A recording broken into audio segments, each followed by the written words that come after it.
Want to change the currency used in your Uber account? In this tutorial, I'll show you the steps to update your payment settings and choose your preferred currency. First, open the Uber app and sign into your account if you're not already logged in. Once you're on the home screen, tap on Account to access your profile settings. Next, go to Wallet.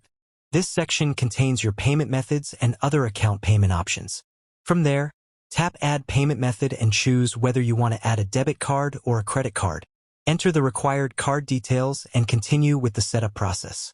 After adding your card, you'll see the option to choose the currency associated with your payment method. Select your preferred currency and confirm your selection. Once you've completed these steps, your changes will be saved and your account will use the selected currency for eligible transactions. This tutorial is for informational purposes only, and available currencies and payment options may vary depending on your country, card issuer, and Uber account settings.